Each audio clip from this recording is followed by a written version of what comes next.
നമസ്കാരം, മലയാളി വാർത്തയിലേക്ക് സ്വാഗതം. ഒരു 42-കാരനുമായി 15-കാരി ഒളിച്ചോടിപ്പോയി. അതിനുശേഷം ജീവിക്കാൻ നിവൃത്തിയില്ല എന്ന് കണ്ടപ്പോൾ ആത്മഹത്യ ചെയ്തു. ഇങ്ങനെ പറഞ്ഞുകൊണ്ട് ഒരു കാരണവശാലും കേസ് എഴുതി തള്ളേണ്ട എന്നാണ് കോടതി ശക്തമായി പോലീസിന് താക്കീത് നൽകിയിരിക്കുന്നത്. കഴിഞ്ഞ ദിവസം തന്നെ ഹൈക്കോടതി കാസർഗോഡ് പൈവകളിയിലെ മരണത്തിൽ വിശദീകരണം നൽകണമെന്ന് വ്യക്തമായി പറഞ്ഞിട്ടുണ്ട്.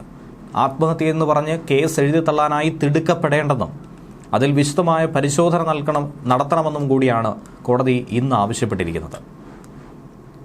പോലീസ് അന്വേഷണത്തെക്കുറിച്ചുള്ള വിശദീകരണമാണ് സർക്കാരിനോട് ഹൈക്കോടതി ആവശ്യപ്പെട്ടിരിക്കുന്നത്. കേസ് ഡയറി ഇന്ന് പരിശോധിക്കുകയുണ്ടായി.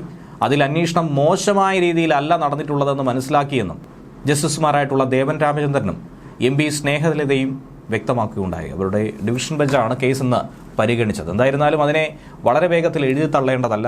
പോലീസിന്റെ ഭാഗത്തു നിന്നും അലംഭാവമുണ്ടായി, കേസന്വേഷണത്തിൽ അപാകത സംഭവിച്ചു എന്ന ആരോപണം ഒരു ഭാഗത്ത് ഉയർന്നു കേൾക്കുന്ന കൂടി ഘട്ടത്തിൽ ഇതിനെക്കുറിച്ച് വിശദമായി പരിശോധിച്ച് ഇതിൻ്റെ എല്ലാ സാഹചര്യങ്ങളും എല്ലാ മാനങ്ങളും മനസ്സിലാക്കണമെന്നാണ് നിർദ്ദേശം നൽകിയിരിക്കുന്നത്.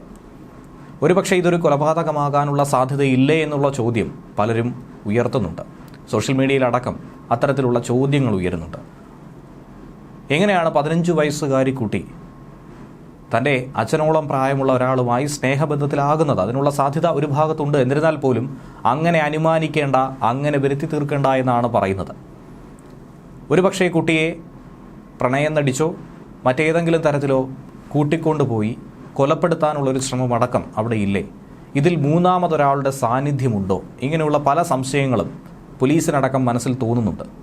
അക്കാര്യങ്ങളിൽ പൂർണ്ണമായ ഒരു അന്വേഷണം നടത്തണമെന്നാണ് പറയുന്നത്. ആ കുട്ടിയെ നഷ്ടപ്പെട്ട കുടുംബത്തിന് വേറെ ആരുമില്ല എന്ന് തോന്നാതിരിക്കാൻ കൂടിയാണ് കോടതി ഈ വിഷയത്തിൽ ഇടപെടുന്നത്. കഴിഞ്ഞ ദിവസം ഒരു VVIPയുടെ മകളെയാണ് നഷ്ടപ്പെട്ടതെങ്കിൽ പോലീസ് ഇങ്ങനെ അലംഭാവം കാട്ടുമോ എന്ന് ചോദിച്ചിരുന്നു. ആത്മഹത്യ എന്ന് അതുകൊണ്ട് ഒറ്റയടിക്ക് എഴുതി തള്ളേണ്ട, കൊലപാതകമടക്കമുള്ള എല്ലാ സാധ്യതയും പരിശോധിക്കണമെന്നാണ് കോടതി പറയുന്നത്. അന്വേഷണത്തിലൊന്നും താൽക്കാലികമായി കോടതി ഇടപെടുന്നില്ല. കുട്ടിയെ കാണാനില്ല എന്ന് മാതാപിതാക്കൾ പരാതി സമർപ്പിച്ചു. അതിന് പിന്നാലെ ഉണ്ടായ കാര്യങ്ങൾ കോടതി മുൻപാകെ ഹാജരായ അന്വേഷണ ഉദ്യോഗസ്ഥനോട് ചോദിച്ചു മനസ്സിലാക്കി. ഉച്ചയ്ക്ക് ശേഷം കോടതി ചേരുന്നതിന് മുൻപായി കേസ് ഡയറിയും പരിശോധിച്ചു. തുടർന്നാണ് ഇതേക്കുറിച്ചുള്ള അഭിപ്രായം പറഞ്ഞത്.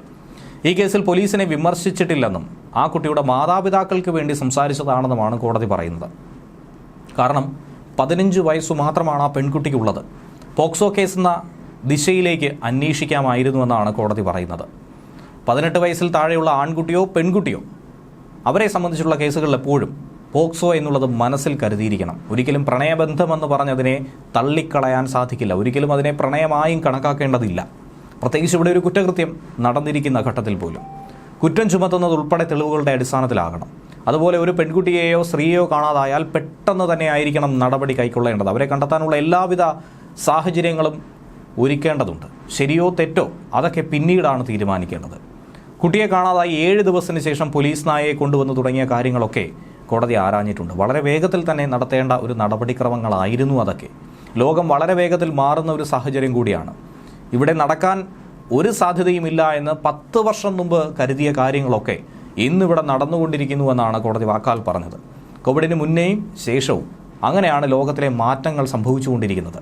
കേസ് എന്തായിരുന്നാലും ചൊവ്വാഴ്ച പിന്നെയും പരിഗണിക്കാനാണ് തീരുമാനം. കുട്ടിയുടെ അമ്മ നേരത്തെ കോടതിയിൽ ഹേബിയസ് കോർപ്പസ് ഹർജി സമർപ്പിച്ചിട്ടുണ്ടായിരുന്നു. അത് കോടതിക്ക് മുന്നിലെത്തി.